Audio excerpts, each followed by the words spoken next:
على عباده الذين اصطفى وعلى آله وصحبه ومن اهتدى ما بعد. اللهم علمنا ما ينفعنا وانفعنا بما علمتنا وزدنا علما. Inshallah, we will continue this second session of the Hajj workshop. And Alhamdulillah Rabbil Alameen, yesterday we mentioned as part of the Hajj, as part of the journey, some of the etiquette of visiting the Masjid of the Prophet Sallallahu Alaihi Wasallam and the etiquette of giving salam to our Prophet Muhammad Sallallahu Alaihi Wasallam, to Abu Bakr and to Omar radiallahu anhu, and to visit Baqiyya. And we mentioned some of the places that are recommended to visit Medina, and then we mentioned the steps on how to prepare for Umrah on the way to Mecca. And we mentioned all that, and Alhamdulillah we mentioned that there are 4 things when you come to Umrah. There are 4 things that are important to do, and they must be done in order. Number 1, Ihram. What do you mean by Ihram generally? Is the intention, the saying, Labbaik Allahumma Umrah. This is very important. You cannot go beyond the miqat without saying. Come on. And when we say beyond the miqat, if it's within like few hundred yards, that's not an issue. But if it's like 50, 20, 10 miles, this is an issue. What do you do? Example, if you go beyond, you forgot to say Labbaik Allahumma Umrah. You walk, but you forgot to say. The scholar, they say, if it's far beyond, 5, 10 miles beyond, then you say, as soon as you remember, you say, Labbaik Allahumma Umrah. And you have to do something else. You have to slaughter a sheep. Basically, anything that you forget, and we'll mention with Hajj similar, anything that you forget to do an obligation, you've got to compensate with sacrifice. Okay? As for violating the ihram, there is a compensation, but it's not necessarily sacrifice, except on one occasion, that is sexual relation. Obviously, generally people, they don't commit. But during the time of Rasulullah, a man committed. Why? As we mentioned before, sometimes the Sahaba, they come from far away. They stay for 2 weeks in the state of ihram in Mecca. That is why, and it's quite a lengthy time, that is why the Prophet ﷺ, he recommended when you want to do Hajj, do Umrah first and then Hajj later. Why is this called, this ritual? Hajj first, Umrah later. Tamattu. Okay, these 4 things in order. Ihram. After Ihram, what do you need to do when you get into Mecca? Tawaf. After Tawaf, what do you need to do? Sa'i. After Sa'i, what do you need to do? Shave. These 4 things are important for Umrah. If you miss one of these 4 things, your Umrah is incomplete. It's not complete. And if you go back or you take off your clothes, you think you're finished, you haven't completed your Umrah. You have to do Umrah again, and you've got to sacrifice because it's incomplete. It is clear? Remember these 4. These 4 must be done in order. It is clear? Now, next thing. You stay, you took off your clothes, you took off your Ihram clothes, and then you are in the hotel, you stay 3, 4, 5, 6 days. On the day 8 of Dhul Hijjah, on the day 8, meaning a day before Arafah, you will know when you get there, even when you're here, we know when it's Arafah. The day before Arafah, morning time, you do Mina. Now we'll go step by step, so I will give you just an overview. Mina, day 8, in the state of Ihram. Day 9, Arafah, that's just an overview. Day 10 is the night of 10, meaning after Arafah, you've got to stay in Muzdalifah between 9 and 10. On day 10, you've got 2 things to do. Go to Jamarat, and then go to Mecca. And there are 5 things to do in total. Day 10 is the most important day of Hajj, after Arafah. There are 5 things that I want you to remember. We'll mention that later. 5 things that you must do them. If you don't do them, your Hajj is not complete. Tamam? So in total, 6 things that are very important. Arafah, and the 5 things of the day of Eid, which means the 5 things we'll mention later, which is Rami, throwing. That's a pillar. You have to do it. Don't forget that. And Nahr, sacrificing, of course, you will. You have appointed, your guide or your travel agency. They do it for you. They give you, I think, a receipt or something. Halq, you've got to shave or shorten your hair. You've got to do tawaf, that's 4, and you've got to do 7. These are the 5 important things. On the top of those 5, the day of Arafah. Prophet said, Al-Hajj Arafah. If you never reach Arafah, you do the Ihram, you never went to Arafah, not even for 1 minute, day or night, you haven't completed your Hajj. You haven't done your Hajj in the first place. Arafah is the most important of those 6. So 6 pillars. Of those 6, Arafah is the most important. Remember these 6 pillars. Arafah, number 1. Number 2, the 5 things of Eid, which is to throw the 7 pebbles, and to do Nahar, Dhabiha, and to shave at 3, or to shorten for the ladies or for brothers as well, you can shorten. 4, Tawaf in Mecca, in Masjid Al-Haram, and Sa'i. These are the 6 pillars. Don't forget them. On the top of number 1, Ihram. You cannot just wear it and just turn up to Arafah just like that. You've got to say it. Okay? We mentioned all that. And then after day 11, day 12, day 13, it is recommended, rather it is wajib, but it's not a pillar, but it's a wajib. It's wajib to throw 21 pebbles to the 3 separate Jamara. Jamara is like a pillar or tamam. We'll mention all that in detail. And then one of the compulsory things to do, but it's not a pillar, but it's compulsory, is you have to leave Mecca, you have to greet Mecca before you leave. You have to leave with the tawaf. Like you have to enter with the tawaf, you also have to leave with the tawaf. Mecca is a sacred place. It's not any place that you just turn up and you're on a holiday. No, you've got to give salam to Masjid Al-Haram, and that is tawaf. And you've got to say goodbye, bid farewell to Masjid Al-Haram, and that is tawaf as well. Okay? But the 6th thing that I want you to remember, or the 7th thing that I want you to remember, is Ihram. Labbaik Allahumma. What do you do this time? Hajj. You change it. Not Umrah. Umrah you did. And then Arafah. That's number 2. Number 3 is throwing 7 pebbles on the day of Eid. And then Dhabiha. Number 4. Number 5, shaving or shortening. Number 6, Tawaf. Number 7, Sa'i. These are the 7 most important pillars of Hajj. As for the rest, they are important, but if you miss them, your Hajj is still valid on the condition that you compensate with sacrifice. But the 7 that we mentioned, if you miss them, you can't compensate. You can't say, oh, I'm going to sacrifice is enough. No, it's not enough. Khalas. You've got to, the scholar, they say, you've got to go back and complete it. You've got to complete it. Otherwise, your Hajj is not valid at all. You can complete it at a later date. But if you don't complete it, your Hajj is not valid at all. And your Ihram, you're still in the state of Ihram. Even if you think you wear your clothes, you're still in the state of Ihram. This is how important it is. That is why Allah, He emphasized, He said, وَأَتِمُّ الْحَجَّ. Complete Hajj and complete Umrah. Don't do halfway. You're not allowed to do halfway. You've got to complete it. تمام؟ نعم. تفضل أخي. Some people, they don't trim their hair enough. So are they still in the state of Islam? If they don't trim enough.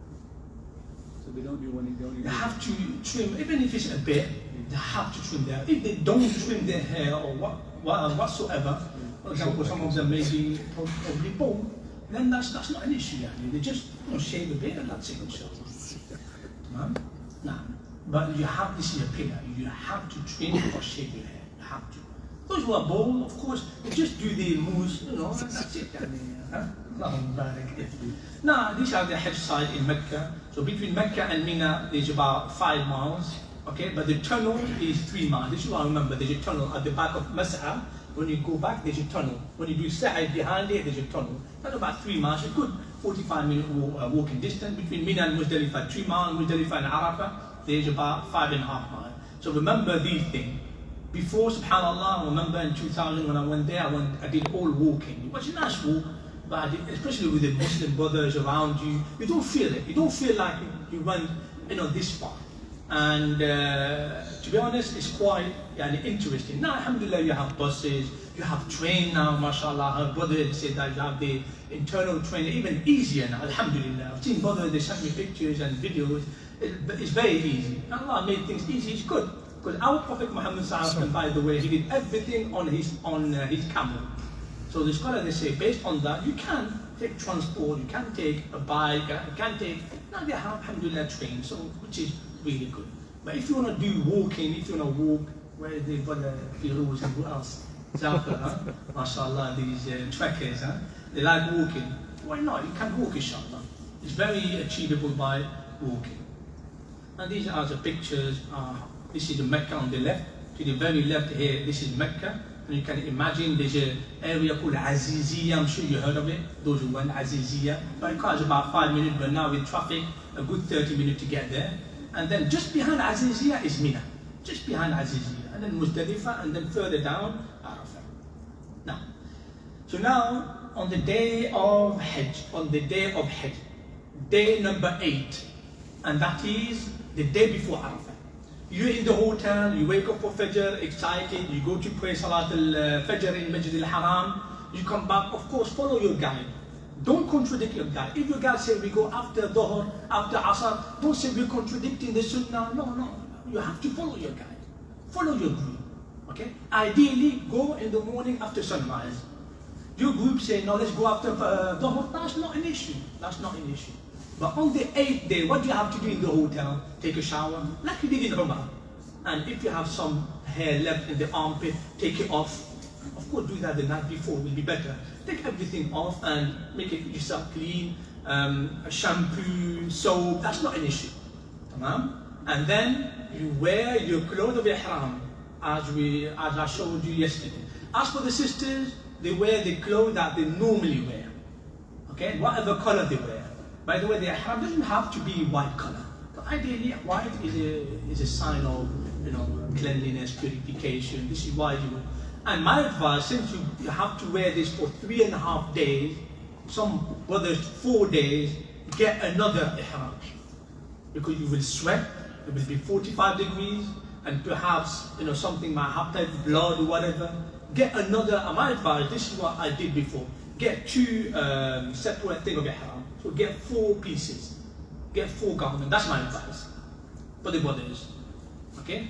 So you don't have to, but get it. Because after a day and a half, 2 days, you can smell the sweat and whatnot. So you take it off and you put a new one on.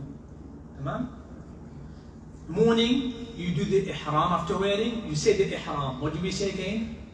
Labbaik Allahumma Hajj. After you say that, what do you say? Talbiyah, labbaik Allahumma labbaik, labbaik la. You say this until day 10 when you throw the pebbles. So when do you stop saying labbaik Allahumma labbaik? After you throw the pebbles. Or before you throw the pebbles. On day 10, not day 11, day 12, day 13, on day 10. So 2.5 days, talbiyah. Labbaik Allahumma labbaik, labbaik la. And you will hear people around you saying that, repeat with them, takbir, some of them say Allahu Akbar, some say La ilaha illallah, some of them read Quran. This is a place and a time to remember Allah Azza wa Jalla. Okay? And the sunnah, according to the majority and according to Hanafi, they say it's compulsory to sleep in Mina. You have to sleep in Mina. So to be on the safe side, by the way, all groups they do that. My advice, sleep in Mina. But if the group say we have a lot of elderly with us, we can't sleep in Mina, then follow the group. Because the majority, they say you don't have to sleep. But since you're going, it's a one time journey of your life, lifetime, so go to Mina. And I'm sure your group, inshallah, your guide will tell you to go to Mina. Go to Mina and spend the night there. And when you pray the 4 salah, which is Dhuhr, if you haven't reached Dhuhr there, that's fine. Pray Asr, Maghrib, Isha, Fajr, pray them as if you are traveling. So Asr, how many rak'ah do you pray? 2.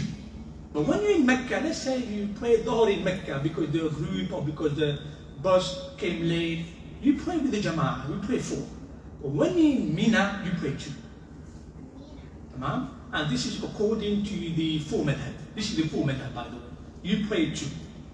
In Mina, you pray 2. In Arafah, you pray 2. In Muzdalifah, you pray 2. Even the 11, 12, 13 day, you pray 2.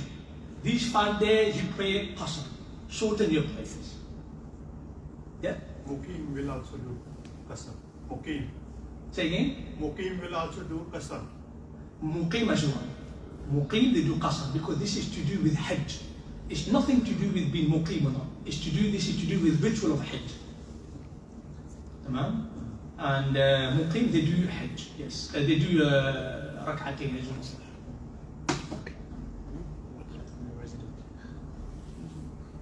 So now you sleep on the day 8 and going to day 9. Day 9 it will be Arafah. You pray Fajr where? You pray Fajr in Mina, in the tent. And generally, by the way, European, if I remember, European is always there, always that side. Because this one is where the Masjid al-Khayf is, and this is where the Jamarat is, as you can see Jamarat. And there's a big tunnel here. There's a big tunnel from here all the way there. There's a big tunnel, and we are just behind that short motorway, or I'm not sure what it's called. Just behind it, somewhere here. I remember before it used to be European, used to be there. European and American used to be somewhere there. They moved. Aren't the Europeans quite far away from the Jamarat? The Jamarat is here. Yeah. And then there's a big tunnel here. But Mina is all of that, isn't it? But we're not at the very end. Are we at the very end? I think we're quite far. It's at Very the end far. now. So maybe somewhere here, yani. Or even here. Yeah, I think so. Because here, I remember this area, this is where the Dhabiha is. Yeah. Behind that little mountain. This is where the Nahar is. And I said, last time I've been in 2006. I think he went to the first class. Is the VIP packages. VIP one. VIP is close. You- 3 minutes from there. But I thought it was quite close, yani. So just to give you an idea, you will be somewhere far, but subhanAllah, you won't realize. As you walk, as people will be around you, busy with dhikr, you will not realize. Inshallah, it will be a good walk, inshallah. Remember that every step you take, Allah will elevate your station in Jannah. Every step you take, Allah Azza wa Jal will reward you. Every left step you take, Allah Azza wa Jal will expiate your sin. Remember this, inshallah. So on the day of Arafah, Fajr, pray Mina. Tamam? Generally, after sunrise, the group say, let's start moving to Arafah. And nowadays, alhamdulillah, on train, which is better. Tamam? So as you depart for Arafah, takbir, talbiyah, la ilaha illallah, Quran, anything you want, dua, you can ask Allah on your way while you walk, oh Allah forgive me, oh Allah forgive my parents, or you can ask anything. Tamam? And then generally you should get there to the 10, everything. Generally it takes about 2 hours. At 11 o'clock, 10 o'clock, you get to the 10, and then depending on your group, they might say, let's go to Masjid Namira. Masjid Namira is a masjid in Arafah. During the time of the Prophet ﷺ, until perhaps 300-400 years after, Namira was outside of Arafah. Okay, Namira was outside of Arafah. And what do you do in Masjid Namira there after you put your stuff in your tent? Ideally, walk to Namira. Ideally, try to get there to Namira. You pray Dhuhr and Asr in Qasr. Two. You combine and you shorten. And it is the only time that the Hanafi allowed to do combine it. Because the Hanafi, they say you're not allowed to combine, except on 2 occasions, Arafah and Muzdalifah. That's it. And they have a dalil, by the way. Ibn Mas'ud, the great companion, he said, I never saw Rasulullah do Jama. So he said that means, perhaps he wanted to emphasize, he didn't do it very often, which is perhaps the case. Now, so remember, day 9, Fajr, prepare. You want to take a shower there, stop to you, take a shower, prepare, follow your group, go to the tent in Arafah. Generally, most of the tent in Arafah, 90% are within Arafah boundaries. And you have this sign, yellow sign, I'm sure it's still there, saying you're still inside Arafah. Okay? But if you ask your group, ask permission from your emir, say, can I walk to the mosque of Namira? Say, yeah, go on your own if you know. Generally, they are signs. You walk to Namira and you pray there, Dhuhr and Asr. And what you do, after that, you either go to the Mount of Rahmah, or you go back to the tent. So remember, in Arafah, day 9, what do? You pray Dhuhr and Asr. Shorten and combine. And after you do that, you need to make dua. Dua. By the way, Arafah, what's compulsory for you to stay is at least 1 minute. If it's after Maghrib, it's 1 minute. If it's before Maghrib, you've got to stay until Maghrib. Let's say you reach 5 minutes before Maghrib. You're in Arafah, and then you say, okay, now it's Maghrib time, I want to go out of Arafah. Is it fine? Of course it's fine. But are you going to go spend 10K to spend 5 minutes in Arafah? Yeah? Is that your intention? You spend the whole afternoon there. The real deal starts after Dhuhr. Ask Allah. The Prophet says, khayru dua, the best of the dua in the sight of Allah is the dua made in Arafah. وَخَيْرُ مَا قُلْتُ أَنَا وَالنَّبِيُّونَ قَبْلِي, and the best dua that I have uttered myself and prophets before me during that day of Arafah is لا إله إلا الله وحده لا شريك له له الملك وله الحمد وهو على كل شيء قدير. This is collected in Sahih Bukhari and Muslim. So make dua. It doesn't mean you just say this. Make any dua. Talbiyah, dua, la ilaha illallah, read Quran. You want to give charity there if you see any poor people, give charity. There's no problem. But Arafah Day genuinely is not charity. It's the day of dua. The day of asking Allah for forgiveness, the day of asking Allah for mercy, the day of asking Allah for guidance, the day that He will admit you to Jannah so that you can see His face, subhanahu wa ta'ala. And inshallah, when you're there, don't forget me in your dua, inshallah, okay? So, jazakumullahu khairan. So, remember, namira, if you pray namira, dhuhr, asr, it's fine, outside of Arafah, that's not an issue. Remember, after the prayer, get back inside. By the way, in the masjid, there's green light. You will see green light inside the masjid. It tells you that green light, it tells you the front of the masjid is outside of Arafat. The back of the masjid is inside Arafat. So if you want to stay in the masjid the whole time, that's not an issue to stay. But make sure you stay at the back of the masjid, behind that green line. Does that make sense? So if you arrive there after the Dhuhr, what's compulsory for you is to stay until Maghrib. But let's say you didn't make it for Maghrib, you were sick, you were busy, you went after Maghrib. How long do you have to stay there? 1 minute. 1 minute is enough. This is agreed upon, by the way. If you go, you enter 1 minute, you make dua, and then you go back, khalas, you have completed Arafah, meaning you have completed Hajj, inshallah. Yani, alhamdulillah, by the way, Hajj is very easy. That is why, you will mention later, every companion who came to Rasulullah said, Ya Rasulullah, I forgot to do in order. I didn't follow you that day. I did not in order. One said, oh, Ya Rasulullah, I came in Arafah after Maghrib. Prophet said, If'al wala haraj. Do it and there's no issue. Carry on with your Hajj. Another one said, Ya Rasulullah, while you were cutting your hair, I was doing the biha. I did later. Said, If'al wala haraj. And then the companion Jabir said, there is not a man that came to Rasulullah, asked him, Ya Rasulullah, I forgot to do this. I did this in the wrong order. I did this in that. Prophet said, If'al wala haraj. Do it, there's no issue. As long as you did those 7 things that we mentioned. But if the order, Umrah, the order is a must. Is it clear? Hajj, the order is not a must, except for Tawaf and Sa'i. You can't do Sa'i before Tawaf. Tawaf and Sa'i, they go together. You have to do Tawaf first, Sa'i. We'll mention, inshallah, when we come to day 10, we'll mention that you can do in any order that you want. The point is that it's easy. Let's say you were sick the whole day of Arafah, you were really sick. Sister or brothers, you had your clothes on, you did the ihram, you were very sick. And then you woke up after Maghrib, they took you, مثلا by wheelchair, they took you to Arafah for 5-10 minutes after Maghrib, and then you come out. Is this fine? Yes, it's fine. It's fine, inshallah. 5-10 minutes of Arafah is fine. Alhamdulillah, your Hajj is complete, your Hajj is valid. You don't have to worry. When does the stay of Arafah end? Meaning if you didn't have the chores or you were busy, when does it end?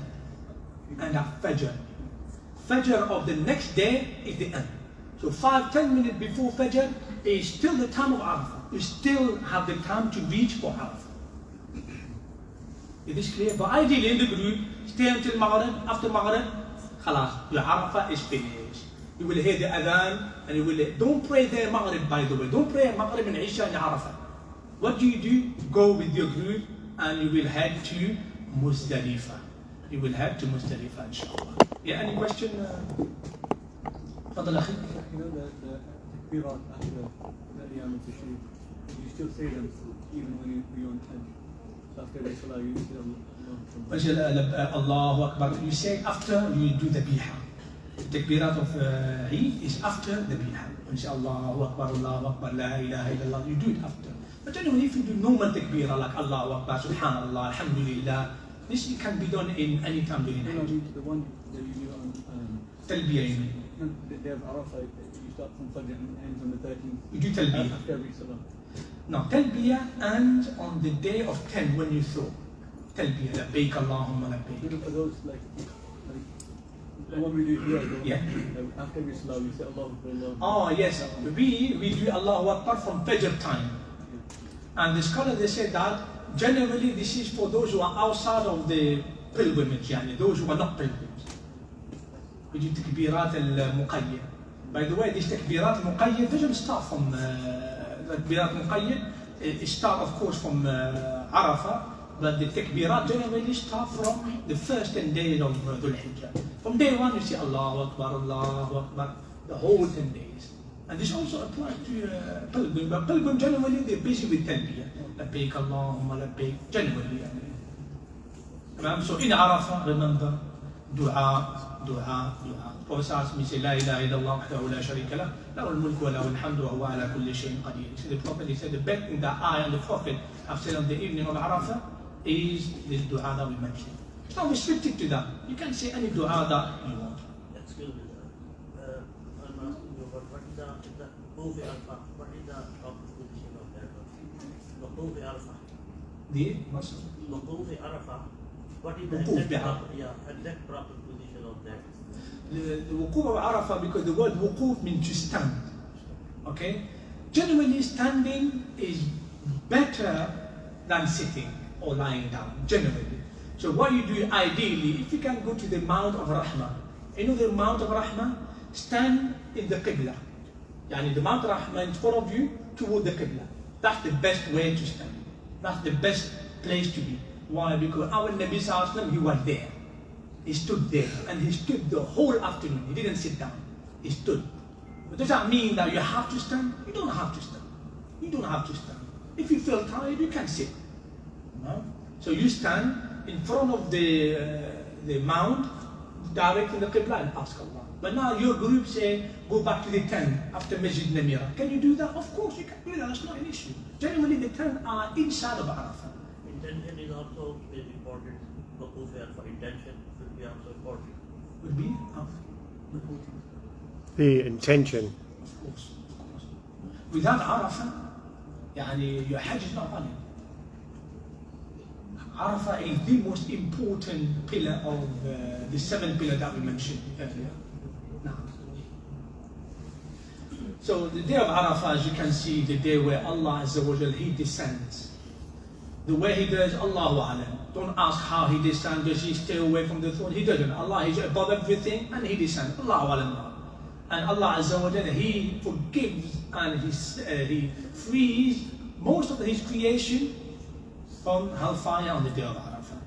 So that is why it's important. You're there, you're in the right place, you're in the sacred place, holy place. Ask Allah. Ask Allah to forgive you and to forgive your family and forgive us all. So as soon as Maghrib comes, the sun sets down and you hear the adhan, you will start moving. Moving toward where? Moving toward Muzdalifah. And the Prophet ﷺ, he was the first one to move and go. And he saw people behind pushing him, kind of pushing his camel. And Prophet ﷺ said, he said, just calm down, due tranquility. You don't need to. And every time the Prophet ﷺ used to say, خُذُوا عَنِّي مَنَاسِكَكُمْ. Learn from me the ritual of Hajj. Learn from every time, every hour or so, it would say the Sahaba, he said, remember, learn from me the ritual of Hajj. Look at me, follow me exactly. And the Prophet ﷺ did that, sallallahu alaihi wasallam. As he walked, he did that to the companion. And then he said, just calm down, slow down. You don't have to rush. So on your way, if you walk, by the way, between Arafah and Muzdalifah, it's quite lengthy walk, probably about 4 or 5 miles. Now, if you want to walk. By the way, that pathway is still there, You walk. Just in front of Masjid Namira, you walk, and it takes about a good hour and a half. You walk and labbaik Allahumma labbaik, labbaik la sharik. Keep on doing talbiyah, dua, takbir, anything. Keep on doing it. Tamam?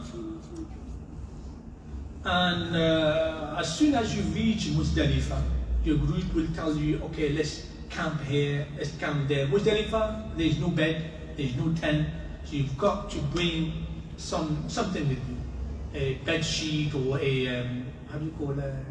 A mat, Yeah, a sleeping mat. mattress. Bring something with you, especially those who have back problem, because it's quite rocky. It's not sandy, it's rocky, and sometimes you don't feel comfortable there to sleep.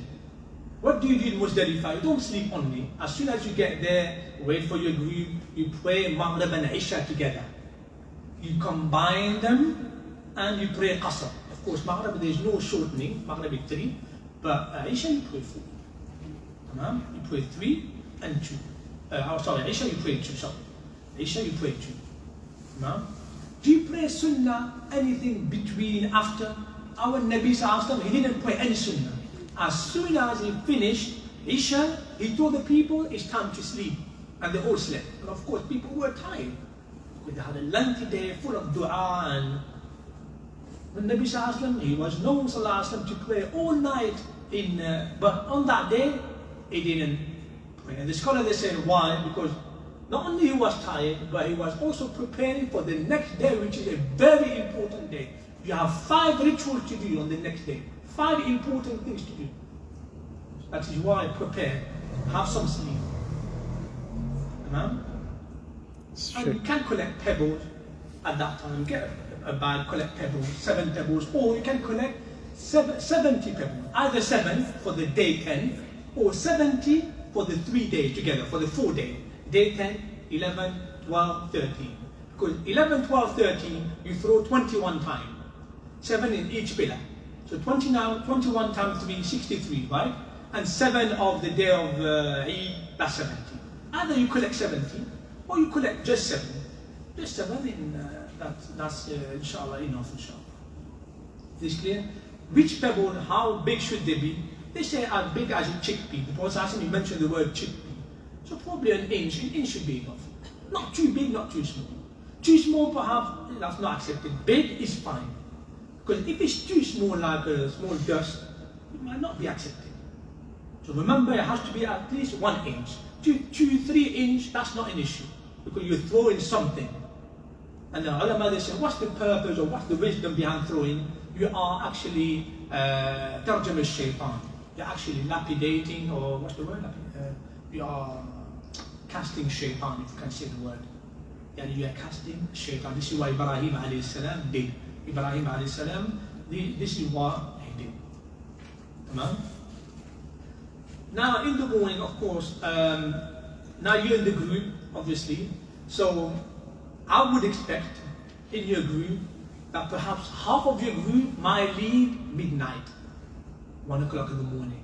The Prophet ﷺ, he allowed those who are busy in Mecca, those who pour drinks for the Hujjaj, those who help the Hujjaj, meaning even the healthy people, those who are busy, they have job to do in Mecca, and those who are weak and women, he allowed them to leave early. They said, you can go early. How early can they go? After midnight. Generally 1, 2 o'clock in the morning. 2, 3 hours before Fajr. Fajr will be around 4:30. So 2, 3 hours before Fajr. 1:30, they can leave. As for the strong people, of course, if women can leave, they can't leave on their own. Their husband can accompany them. It's fine. But a man who's alone, who's strong enough, he can do it. The scholar, they say, it's makruh to leave at this time. It's not haram, but it's makruh. Nevertheless, you have completed the ritual of Muzdalifah. As soon as you arrive Muzdalifah, you pray Maghrib and Isha, Muzdalifah is done for you, khalas. So you can leave, but it's makruh, especially when you're alone. Tamam? So remember, the weak, the women and their husband can leave early. As for the strong one, ideally, it's best for them to leave after Fajr. Na'am, mashallah. When you say midnight, is the middle of the night when we calculate between Maghrib and Fajr, yeah? Yeah, generally over there is midnight. Over there, it's not like here. Over there it's midnight. Now, what we mean by midnight is the middle of the night, half of the night. But over there in Saudi, I remember it's always midnight. Actually, it's before midnight. It's quarter to midnight over there. But here it's like perhaps quarter past, midnight or half midnight. Now, and then in the morning of Muzdalifah, you pray Fajr and you ask Allah, you make dua. Because Allah mentioned in the Quran, فَاذْكُرُوا اللَّهَ عِنْدَ الْمَشْعَرِ الْحَرَامِ. Remember Allah in the Mash'ar of Haram. Mash'ar al-Haram is here. Muzdalifah is here. Mash'ar al-Haram is here. There's a mosque.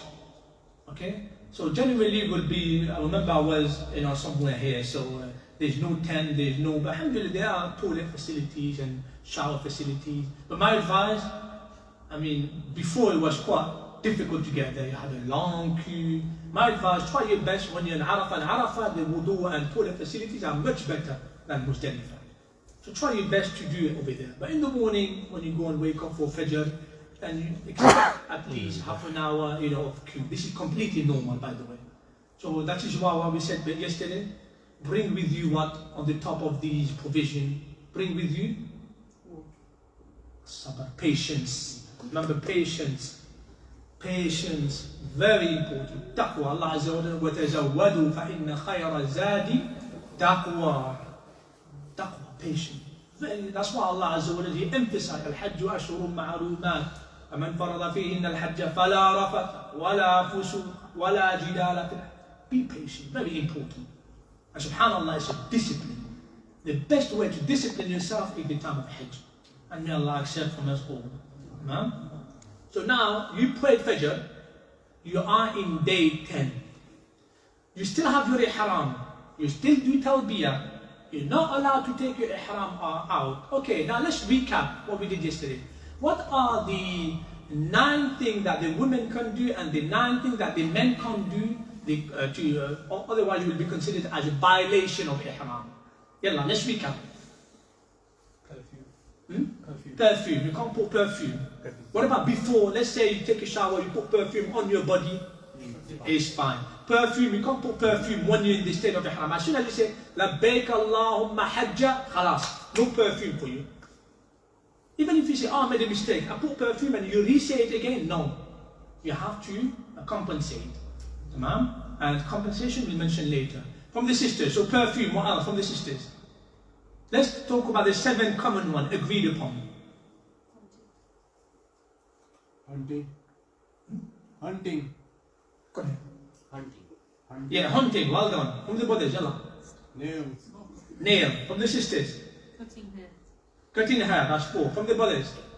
Wearing stitched clothes. Yeah, wearing something on the top, wearing. That's for the brothers, but the sisters, they're fine. Let's talk about the common one. The common one. So cutting hair, cutting nail, hunting, and perfume. What else? Stitched clothes. Stitched clothes. Yeah, that's for the brothers. Let's talk about what we're agreeing on. Marriage. Marriage. Contract marriage, you're not allowed. Brothers or sisters. And number 6 and 7? Sexual relation and foreplay. These agreed upon. You can't do them. For the sisters, 2 for the sisters, 2 for the brothers. 2 for the sisters, they can't. Wear niqab. Aywa, and? Gloves. Jazakallah. For the brothers? Covering the head. Aywa, covering the head and wearing the tailored clothes. Sometimes we say stitched, but it's not the correct word. Tailored. Tailored is the best word. Ma'am? Shoes, you do not mention, but Nabi says, this is wearing tailored. No, this is part of tailored. Yeah, ma'am? No, but no. Someone explained tailored means taking the form of the body. Not meaning like this. This is tailored because it's stitched. Tailored. It's not only the form of the body. Well, maybe that's what I mean. Yeah, tailored. This is what I mean, tailored. Yeah, they have different. Now, if you violate one of those, we mentioned 11. If you violate one of those 10, what happened to you? If you violate, recap. You have to compensate. How to compensate? Slaughtering sheep. You fast 3 days, or you You have a choice. These 10 things, you have a choice. Only one thing you don't have a choice. What is that thing? Well, two things. Hunting, but we're not talking about hunting. Hunting, you don't have a choice. You have to slaughter. And sexual relation. Sexual relation, don't say, I have a choice. No, you have to slaughter, and not a sheep. Camel. Camel, don't think, it's not expensive. Camel is 15k. It's very expensive in Saudi. It's 15k. It's quite expensive. And not a joke. That is why make sure that you don't. As for the other thing, which is foreplay, cutting, you have a choice. You have a choice of doing one of the three: sheep, or fasting 3 days in Mecca, or feeding 6 poor in Mecca. You have a choice. The choice is yours. Remember this, inshallah. Now let's move on to day 10. Day 10, the most important day. What are the 5 things we need to do? Again, day 10, mentioned here, stone jamarat. That's very important. Number 2, nahar, sacrifice animal. Number 3, shave or trim, and for the sisters cut. Number 4, do tawaf. Number 5, do sa'i. They consider tawaf and sa'i together because they go together. These are the 5 things. Well, let's stick to 4 things. These are the 4 important things to do. Now, can you do in any order you want? Yes. Any order you want is fine. Now put the Sunnah, the Prophet ﷺ, look at the order, number 1, 2, 3, 4. This is the Sunnah of the Prophet ﷺ. But a man came and said, Ya Rasulullah, I did tawaf when I was in Mecca. I left and I did tawaf and sa'i and I came back. I haven't done running. What happened to me? The Prophet said, If'al wala haraj, do it, no issue. So these 4 can be done in any order you want. That's not an issue. There's no makruh or the like. It's fine, alhamdulillah. There's one exception. Hair cutting, shaving cannot be done before Qurban, before sacrifice. This is a khilaf between the scholars, like more than mentioned. This is Hanafi, they mentioned that. But the correct opinion is that it can be done any. The brother is saying the haircut has to be done after sacrifice. This is one of the Hanafi opinion. And by the way, Hanbali also we have a second opinion which is the same as Hanafi. But the majority of the scholars they say no, do it. That's not an issue. You can do any order you want. Now remember, we said in day 10 you can take off your ihram. Your ihram is gone. But remember, your ihram is partially finished if you do 2 out of the 4. Or 3. To be on the safe side, because there's a khilaf. To be on the safe side, if you do 3 out of the 4, your ihram is partially off. What does that mean partially? You can do anything that we mentioned in those 11 apart from 2 things. There are 2 things you can't do. You know the 11 that we mentioned? None for sisters, none for the brothers. You can't do anything. You can't put perfume, no issue. You can't cut your hair, no issue. You can't cut your nail, no issue. Except for 2 things. There are 2 things you can't do.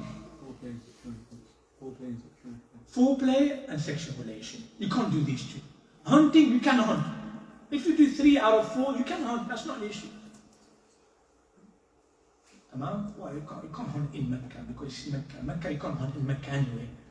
In Mecca, you can't hunt. But we're talking about hunting. Let's say you do the ihram in Medina, and on the way from Medina to Mecca, it's not in a sacred place. You can hunt.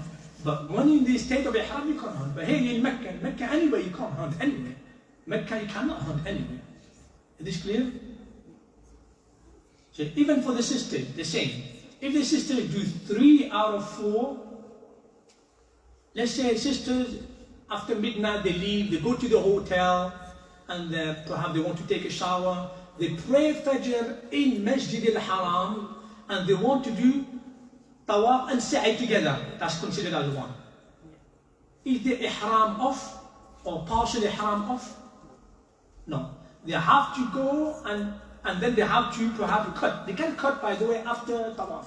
They cut. That's 2. And then perhaps if they hear from their guys saying, "Oh, we've slaughtered your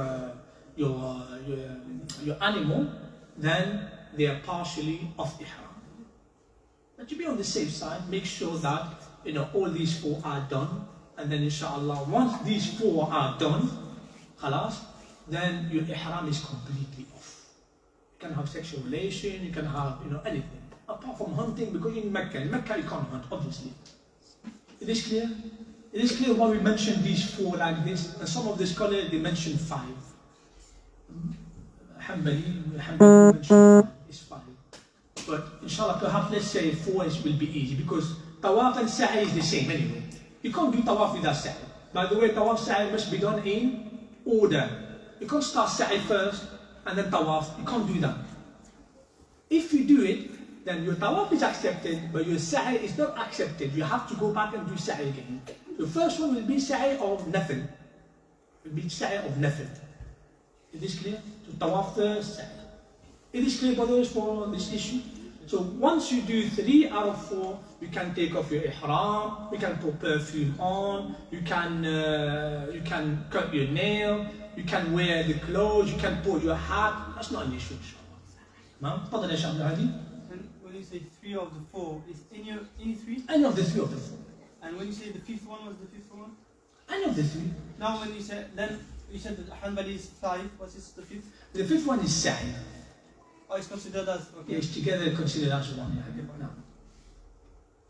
So now, let's say in the scenario, sisters, they leave first with the weak, elderly people. They leave first. They go to a hotel. From a hotel, they pray Fajr in Mecca. They didn't start with stone. Is this fine for them? The first thing they started was tawaf. Is this fine? Okay, this is the order of the Prophet ﷺ. If somebody wants to start a different order, is this fine? Yes, it's fine. Don't be afraid, it's fine. So you start tawaf, and then you start sa'i, and then obviously they will go to the barber. That's 2 out of the 4. Can they take their clothes off? And no. Can they put perfume? No. Now, we assume that maybe somebody will call you, khalas, your meat is ready, we slaughtered them. If you have that confirmation, khalas, even if you haven't done the jamarat yet, you can take off your clothes, it's fine. It is clear? But Yeah? the best is this order. Yes, this is the order. Because Nabi Sallallahu, how many times did he do Hajj? Only once, and he did it in that order. But in the Hajj, Nabi Sallallahu, he said, "If'al wala haraj," do it, do it. Somebody saying, I missed the order. Say, do it, that's not an issue, carry on. But these 4 do not miss. You cannot miss these 4. Come on. So when is the last time? When is the last time for you to do these 4? According to the majority, is Fajr of the next day. Let's say you couldn't do Tawaf in day 10. Can you do it after Maghrib? According to majority, you can. You can. And you don't have to sacrifice. Basically, you have from Fajr, you have from midnight for the sisters, by the way, sisters and not sisters, but the weak and the elderly and the sisters. If you arrive in Mecca before Fajr, they left midnight and they arrive in Mecca before Fajr. Can they do Tawaf before Fajr? Ideally, no. You wait Fajr and you can start doing Tawaf after Fajr. So from Fajr till Fajr. Is this clear? This is the time for us to do these 4. To do these 4, they must be done from Fajr day 10 to Fajr day 11. But ideally, it's from Fajr till Maghrib. That's the ideal. Because Maghrib is still day 10. Is this clear? So try to finish these 4 by Maghrib. Once you finish these 4, what do? Go to Mina and sleep over there. Okay? And try to reach Mina by Fajr on 11. You have to spend 1 hour sometime in Mina. In Mina for the next 10 days. Okay, now in Jamarat, what do? I forgot. Jamarat, because Jamarat is quite specific. We haven't mentioned Umrah, we mentioned how to do Tawaf. In Jamarat, what do? There are 3 pillars, right? Which pillar of the 3 is? It's not the first 2, the first short. I'm not sure now because I used to go in the old one. What about now? You know the pillars, are they different in size? Yeah, they've Are got they different? massive. Small, medium, and large. No, and the three, are they different in size? The This is three? almost similar, I think. The three, Yes. small, medium, and large. On day 10, we Now before it used to be small, medium, large. You couldn't tell the large, but now with the new pillar, is it the same size? You can see the picture, the wall now, and Yeah. it's the, you know, the But are they the same size or the three are the same size. same size? Yeah, Okay. Round now. every year they change it. No, they say it says big Jama'ah. Okay, that's fine. So read, when you say, it doesn't say the first one, the smaller one, the medium one, it has to be the big one, Big one the first. third one. on the day 10. On day 10, we're talking about day 10 now. When you're on the third one, you throw the 7. And every time you throw, you say, Allahu Akbar, Allahu Akbar. Where do you throw from? Anywhere. You can throw direct in the Qibla, left, right, the Qibla behind you. That's not an issue. That's not a problem. Allahu Akbar, 7 times. After you finish, no dua. We're talking about day 10 now. No dua. So you carry on and do the rest of the ritual of Hajj. Day 10, remember, you have to do 4 things. What are the 4 things in day 10? Yeah? Sacrifice, Aywa. hair shaving, Tamam. tawaf, Tawaf and Sa'i is considered as one. And day 9, what do you have to do compulsory day 9? Arafah. Day 8, what do you have to do compulsory? Mina, it's not compulsory. Ihram. These are the important. Ihram, Arafah, and these 4 things that we mentioned, 6. As for sleeping in Mina is important. But if you miss it, your Hajj is valid. Muzdalifah, if you miss it, your Hajj is valid, but you have to slaughter a sheep. Those 6 that we mentioned are very important. Tamam? Now let's move on to Tahallul. Tahallul means after you stone the Jamara, everything becomes lawful. It did not really mention in detail, but what he's trying to say is that if you do 3 out of the 4, doesn't matter which are the 3. If you do 3 out of the 4, then you can take your ihram off and you can put perfume, you can cut your hair, you can cut your nail. That's not an issue. But there's only one thing you can't do is to have sexual relation. But if you do the 4 out of the 4, khalas, everything is halal. Everything is halal. Tamam? Now.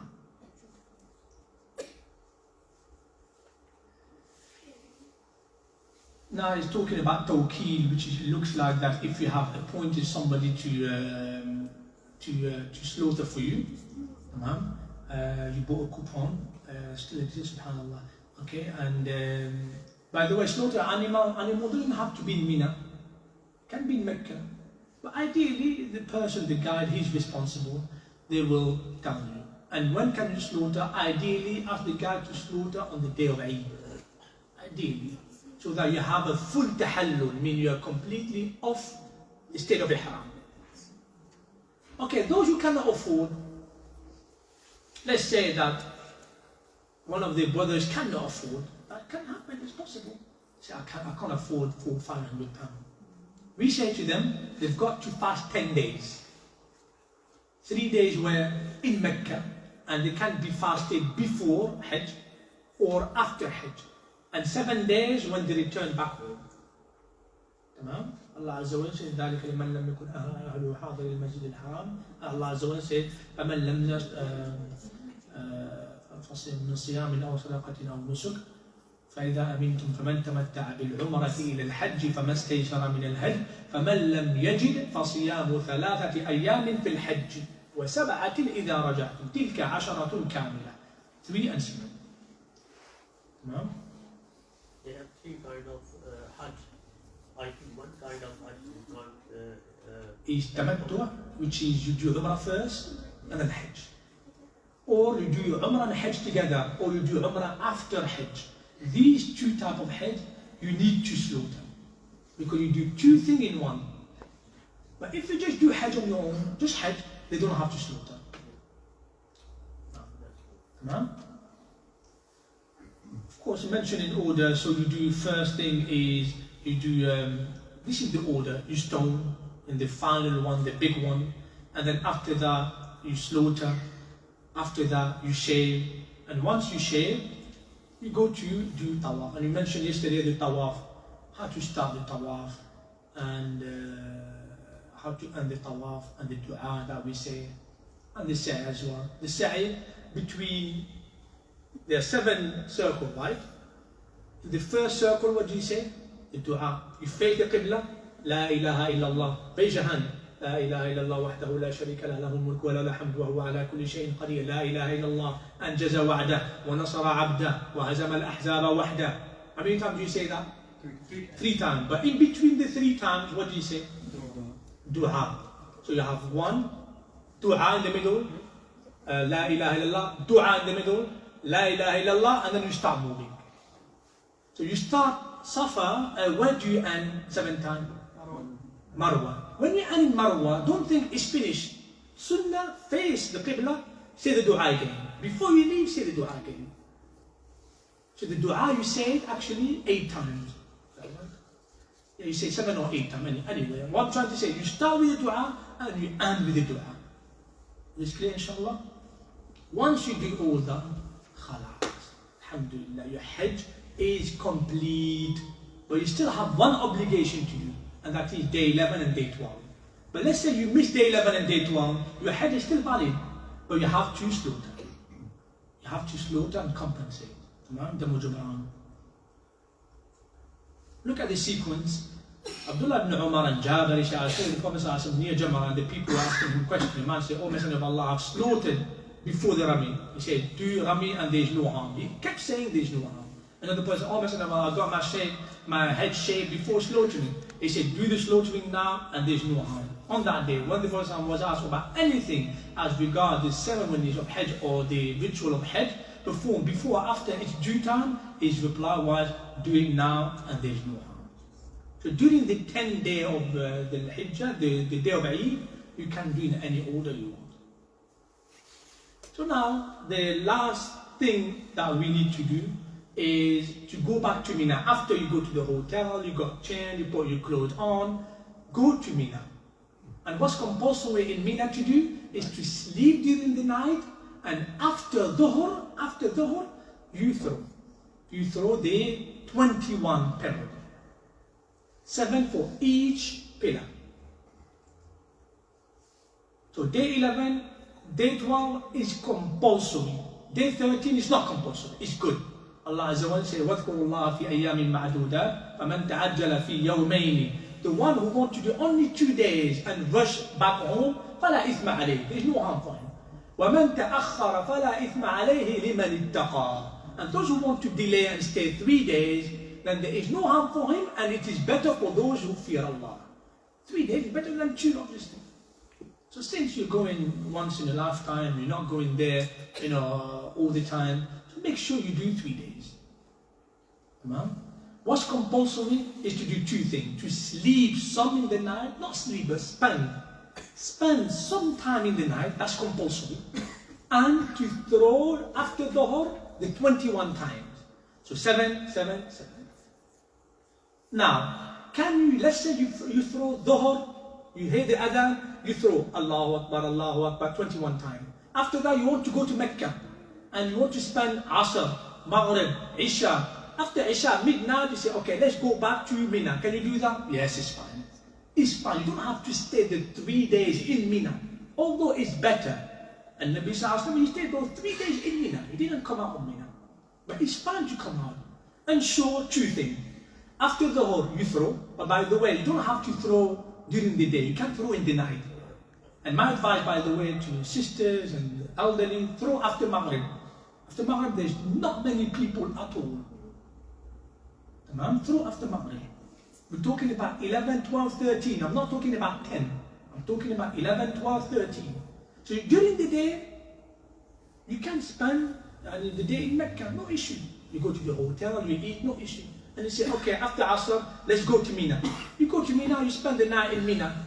And then you pray Fajr, you go back to your hotel, you sleep. That's not an issue. This is halal, it's fine. As long as you spend some night in Mina and you throw the 3 days in Mina. That's the most important thing. But now, alhamdulillah, Mina, they have good tent and mattresses, so you should be comfortable there, inshallah. Now, So where should you pray your salahs in Mina? Like in the tent or like in the yeah, generally, I mean, people would pray in the tent. in Jama'ah? Yeah, I remember myself, there was a free masjid nearby. In the European thing, there was a free masjid. There was one masjid nearby. I used to go there, but we didn't have to go there. And over there, by the way, you can, and it's so recommended to do qasr two, because you consider that like you're doing, Hajj. You're doing Hajj. It's a ritual of Hajj. So you do qasr two in those 3 days. But let's say you pray behind the masjid, the imam is praying 4, matalan, pray 4 with the imam. Don't contradict the imam. Imam? Due to some reason, you can nominate one of them should be Rami on behalf of him. Can you ask someone else to do Rami on your behalf? Okay. This is called an-niyaba. Good question. Can we appoint somebody else to do something on your behalf? Yes. You can. This is permissible. This is permissible to do it, inshallah. This is permissible to do it, especially those who are elderly, too weak or afraid for their thing. Yes, it is permissible. It is permissible. So when he goes, this is on behalf of the niyyah, on behalf of so-and-so, and he does Rami. This is permissible, inshallah. Likewise, it's permissible for you to do Hajj on behalf of somebody else. Let's say you've done Hajj. I want to do Hajj for my mom, for my dad, as extra reward. This is fine. But if you can't do it, no, it's not permissible. If you can do it, you can yourself, even by wheelchair, you have to go. But those who really can't, too elderly, they're afraid, especially in the day of 10, number 10. Day 10 is quite difficult to do Rami Jamarat, very difficult. Now, according to the majority, they say it's permissible.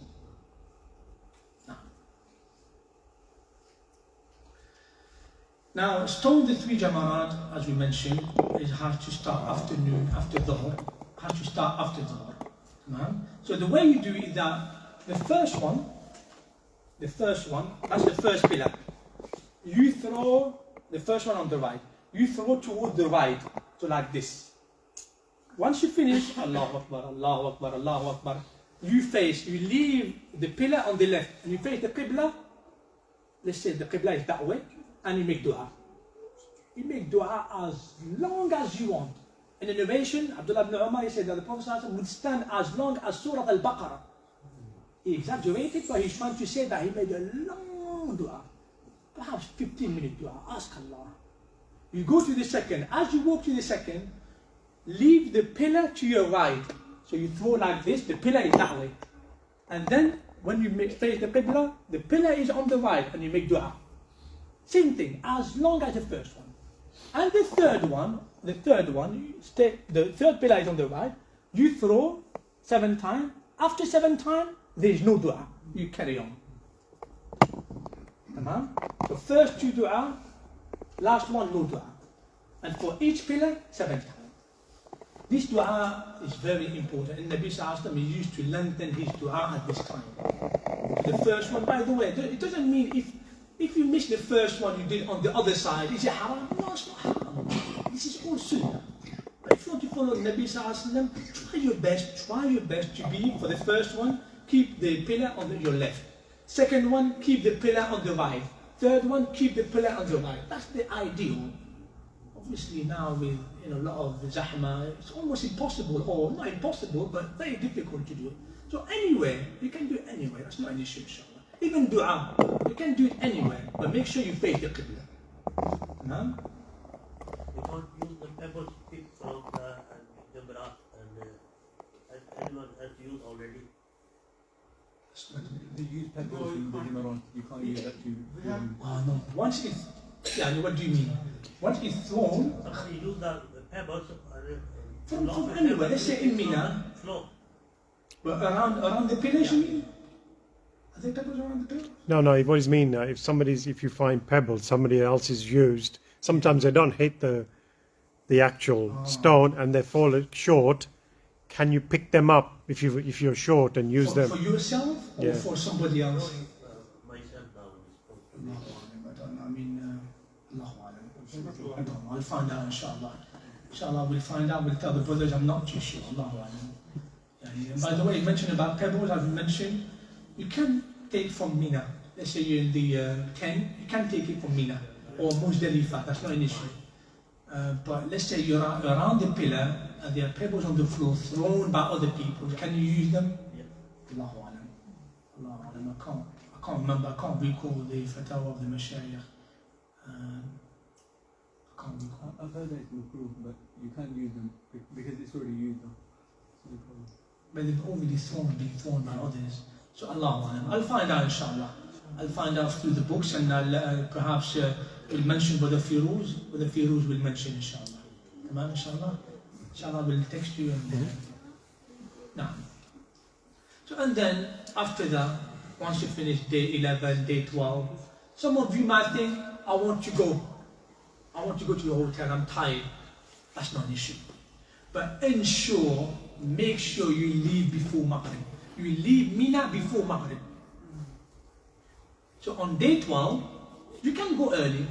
Doesn't mean that you're weak in Iman. No, even strong Iman, they can go. But Allah says it's best for you to stay an extra day. By the way, 13, only 5 or 10% left. Yani no one stays on the 13. I remember it was so empty on the 13. On the 13 is empty. It doesn't mean it's haram to go. You can go. But make sure you leave when? You leave Mina completely before Maghrib. Don't spend 5-10 minutes after Maghrib. Because if you spend khalas, that means you have to come back tomorrow to throw for the third one. So on the 12th, if you want to go, you have to go before Maghrib. And follow your group. If your group say it's better for us to go on the 12th, we go on the 12th. Don't disobey your Amir. Nabi Sallallahu said for every group there is an Amir. Follow them, follow the guide. This is my advice. And then after that you stay in Mecca, make a lot of dua. And as we said before, you cannot leave Mecca, whether you go to Medina or whether you leave completely the country altogether. You cannot leave Mecca without doing tawaf. Tawaf al-Wada, which is a goodbye tawaf, a farewell tawaf. It's also it's compulsory for the Umrah as well? Sorry? It's also compulsory for Umrah as well? It's compulsory for Umrah as well. Yes, Tawaf al-Wada is compulsory for Hajj and Umrah. Let's say you go for just Umrah, and then you finish Umrah, you go back home, you have to Tawaf Wada. You have to. If somebody is not doing the Tawaf. Inshallah, if you didn't know, it's not an issue. That's fine. There's no like Jabbar where you have to compensate. No. But for Hajj, you have to compensate. For Hajj, you have to compensate. It's part of Hajj ritual. You know the tawaf. Can you say, for instance, if you were leaving straight after Fajr, Right. so you got to pray Fajr, can you do the tawaf at Isha time the night before, or do you have to do it on the actual day that you're leaving? Yeah, that's a good question. You have to do it on the actual day that you leave. So let's say after Isha at midnight, that's quite a long time after Isha. You can do it after midnight because you know that it will take quite a long time for you to do tawaf. But give you enough time, let's say 2-3 hours before you leave. Let's say Fajr is at 4:30. They tell you guys, do tawaf now at 1 o'clock, 2 o'clock in the morning. That's not an issue. Even if you go to the hotel, it takes 1 or 2 or 3 hours to wait for the bus. That's not an issue. But once you do Tawaf al-Wada, the ulama they say, don't come back. Let's say you do Tawaf al-Wada, you pray Fajr, and you leave Masjid. Don't come back to the Masjid. If you come back to the Masjid, then you have to. So if you do Tawaf Wada before Fajr, and Fajr was the last prayer that you pray, you don't come back to Dhuhr, then there's no Tawaf Wada for you again. But what he's trying to say is that you do Tawaf Wada after Isha, you do Tawaf Wada, and then you leave the Masjid, and you come back for Fajr. No, you haven't left the Masjid.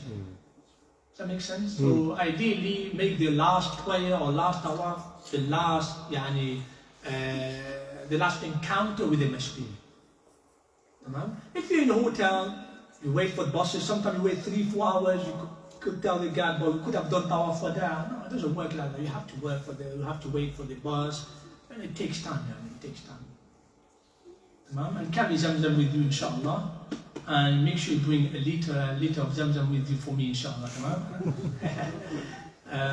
Alhamdulillah. So remember these orders. So first thing on the day 8, Ihram. Labbaik Allahumma Hajj. And then you spend the night in Mina. And then on day 9, Arafah, you go to perform the most important pillar. That's in Arafah. And then after that, you go to Muzdalifah, number 4. And then number 5, Mina, Mecca. Mina, sorry, to do the Ramil Jamarat. And then you shave and trim your hair. And then number 6, can't be seen, but then number 6, you go to Mecca to do Tawaf and Sa'i. And then you stay in Mina 11, 12, 13. And then you go back to Mecca, perform your normal prayers. And before you leave Mecca, by the way, even when you leave for Jeddah, Jeddah is considered out of the Haram. If you leave for Jeddah, do Tawaf Wada. You have to do it. You have to do Tawaf Wada. Even for Jeddah, just 80 miles or 70 miles, you have to do Tawaf Wada. Don't leave without Tawaf Wada, because you're leaving out of the Haram. You leave, and then when you come back, you do Tawaf, and you do another Tawaf Wada. Because I had this issue before, and the scholars, they were like, no, you have to do Tawaf Wada. And I still remember one of my Shaykh, Muhammad Abdul Wahab al-Banna, rahimahullah, one of the Egyptian Shia, and he told me, this is what you should have done. So now you have to slaughter now. So say again, please. so if you leave for Jeddah, ensure that you do Tawaf Wada. You do Tawaf Wada, does it have to be like the last thing you do, or can you be like any Tawaf you did, like Nafar Tawaf you did after you Hajj? After your Hajj? So after you Hajj, you finish, then you do a Tawaf, get Nafar Tawaf, and then before you leave, you don't do one. If you don't do it, then you have to come slaughter. It doesn't count, so that one doesn't count as the. What do you mean doesn't count? So that Tawaf, So you didn't have the intention for the Tawaf Luda, but Yeah. you did the Nafar. But you didn't do it. But you did a Nafar Tawaf. What do you mean Nafar Tawaf? Like you know the ones you just do. Like, Oh, okay. Because you can't do Tawaf. By the way, when you're there, try to do as many Tawaf as possible. Tawaf is better than Salah over there, Salat Nafil. Because Salat Nafil you can pray anywhere. But Tawaf, it can be done only in Mecca. Amen? But he's trying to say, if you do Tawaf Nafil, you didn't do intention Tawaf for there. Amen? Then, the Tawaf Nafil or Tawaf for there, they say the thing is the action itself. It doesn't have to be Tawaf Wada, it has to be the action itself. Let's say you do Nafil, and then that Nafil turn out to be the last Tawaf. That's fine. If it coincides with the last Tawaf, then that's fine, inshallah. That's not an issue, inshallah. What the Akhi? If you done Tawaf al-Wada, you have to leave Makkah that day? If you don't Tawaf al-Wada, you can't come back to Masjid al-Haram. You don't have to leave Mecca, but you can't come back to the mosque. Let's say you do Tawaf al-Wada. You want to visit a friend, which is just within Mecca, let's say 2 miles, and then you stay with them 3, 4, 5, 6 hours. That's fine, that's not an issue. But you can't come back to the masjid. Coming back to the masjid, if you come back to Masjid al-Haram, Mecca, you have to do another tawaf. Is this clear? Al-Wada. Sorry? That's going to be Al-Wada. Yes. Okay. But if you stay in Mecca, you don't come back to Masjid al-Haram, that's fine. 6 hours, 8 hours, that's fine. Yeah? Inshallah, I think this is what we covered pretty much. So remember the pillars. The most important for Hajj, he mentioned 4, but I think we mentioned 7. The 7 are the most important because he considered to be the 3, which is stoning Jamarat, to be wajib. It's not wajib, it's a pillar. Because Allah mentioned them in the Quran. Allah He mentioned. So the 7th thing, Ihram. What is Ihram? You say the niyyah, you say. It's not the clothes. The clothes is wajib. But let's say if you don't have any clothes, then all you have to do is just compensate. The niyyah is wajib. Labbaik Allahumma Hajj. After that is day 9. Day 9 is Arafah. You must stand in Arafah. How long you must stand? If it's before Maghrib, until when? 1 minute. If it, before, but let's say you came at Asr time. Up to Maghrib. You have to stand until Maghrib. You can't say, I came for Asr, 1 minute, I left before Maghrib. You can't leave before Maghrib. You have to stay there until Maghrib. But let's say you arrive late, you arrive after Maghrib. 1 minute. 1 minute is enough.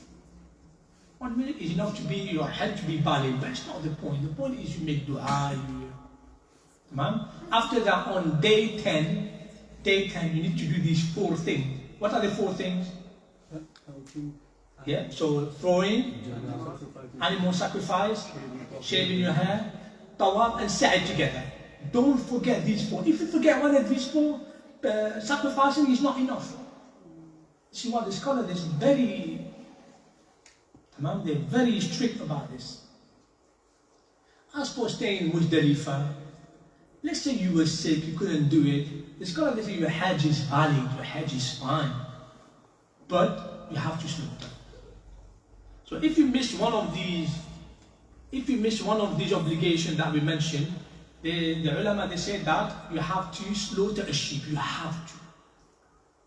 So let's say you did ihram outside of the miqat, but for your case, no, because you'll be in the hotel. I'm assuming you'll be in the hotel. You don't start Hajj from Medina. Okay? So what's your, I'm not sure whether you go with the same group or, generally do you go Medina first or? Okay, those who go to Medina, alhamdulillah, it's easy for them.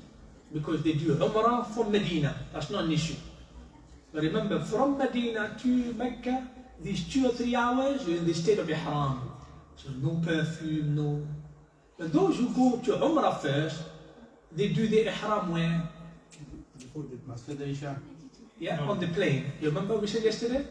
So you wear at the airport you wear, you wear at the airport, Heathrow or Istanbul or Cairo, that's not an issue. But when you do the Ihram, when do you say? On the plane. On the plane they tell you, here in 5 minutes, 10 minutes, we arrive the border of Hajj. They know, even the non-Muslim know, subhanAllah. So you say, if they say 5 minutes, alhamdulillah, you say it now. By the way, 5-10 minutes before is fine. Better to say 5-10 minutes before than being late. Okay? But let's say you're in Medina, you got dressed, you're too excited, and you forgot to say Labbaik Allahumma Umrah. You went on the bus and then you realized, but I never said it. You say it now. Let's say you're an hour away from Medina, khalas, your miqat is gone. You say Labbaik Allahumma Umrah. But you have to do something else. Sacrifice. You have to slaughter a sheep. You have a choice, sheep 3 days. If you miss one of these obligations, it's sheep. You know the 3 things, sheep or 3 days or feed 6 poor? This is only for what? If you violate the ihram. You know the 9th thing that we mentioned? If you violate one of the 9 things, then you have a choice. Except for sexual relation. Sexual relation is very severe kafara. Kafara, what's kafara? Expiation. Very severe kafara. Tamam? Now. If accidentally Ihram been opened the jar and the bottom one wasn't dropped to anything, what happens then? If accidentally you have, example, dirt, are you talking about the urine? No, it's just dropped. Open. If the ihram opened up. I thought talking about, okay. If accidentally, but make sure, you put it back up. No, it's fine, it's not, but make sure, by the way, it did happen. I mean, I did see, many times, it's not the first time. That is why my advice, and the scholar, I've asked the scholars myself, they say you can't wear a belt. Belt is not haram to wear a belt. Wear a belt and should be fine, inshallah. But if you drop, your Hajj is still valid. The only thing that is not valid is if you pray. Let's say you pray and you drop, even for 2 seconds, your salah is not valid. You've got to put it back up, start salah again, Allahu Akbar. The only thing is for salah. As for Hajj, your Hajj is valid. Your Hajj is valid, inshallah. Now, how about, the penalties, one of them is that you give a sadaqah. Yeah. What is that for? Sadaqah. Sadaqah to fitr, like they say £5 you give. Yeah, this is the, you give nisfu sa', it's not £5, it's £2.50. Yeah, nisfu sa' is half of the sa'. You know what we give for Ramadan? Yeah. That's 1 sa'. Yeah. That's 3 kilos. Yeah. Nisfu sa' is half a kilo. Normally you shouldn't give in money, you should give in food. But over there I'm sure they have a donation box saying this is for fidya, it's called fidya. So give there is, and then if they say per person per pour is £3, so it's for £18. Yeah. So you just give it as if you did one of those things. Yes. you just give But it. normally it's not by, normally it's by food, and there's a lot of pork in there.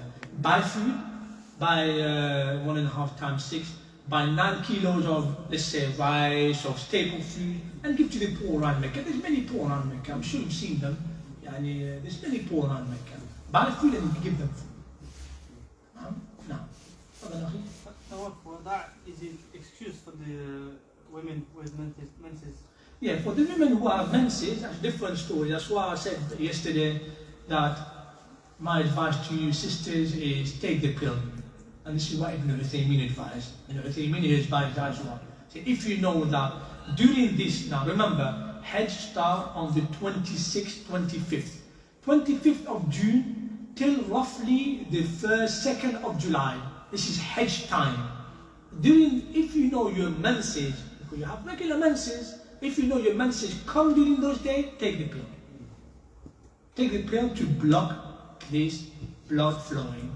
Now let's say, for the sake of argument, they have the menses.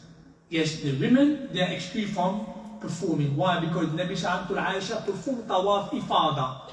She was performed, the last thing she performed was Tawaf Ifada. So Tawaf Ifada replaced Tawaf of Wada. Tawaf Ifada replaced Tawaf Ifada. Because a woman cannot leave Mecca without Tawaf. And Aisha, she did Tawaf Ifada later. She did Tawaf Ifada later. She didn't do it first, she did it later. Radiallahu anha. But for those sisters who did Tawaf Ifada first, and then after, before they leave Mecca, they had her menses, no, they're excused. For them, they don't have to do Tawaf, they're excused. And they don't have to pay, by the way. They don't have to pay, they don't have to slaughter or... Tamam? Now, alhamdulillah, now we have completed the session of Hajj. And we ask Allah Azza wa Jalla that He make our Hajj Mabrur, and He accept from us all of our good deeds. Remember, my brothers and sisters, it's a lifetime, and it's a once in a lifetime journey. So make the most of it. When you go there, dua. When you go there, ask Allah for forgiveness, ask Allah for guidance, ask Allah to admit you in Jannah, ask Allah to save you from hellfire, save you and your family from hellfire. This is very important. And increase your worship. You'll be there in the first 10 days of Dhul Hijjah. And Nabi Sallallahu Alaihi Wasallam said, there are no better days in the sight of Allah outside of those 10 days.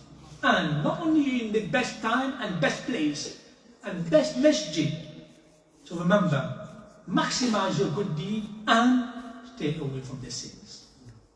Especially the sins of the heart.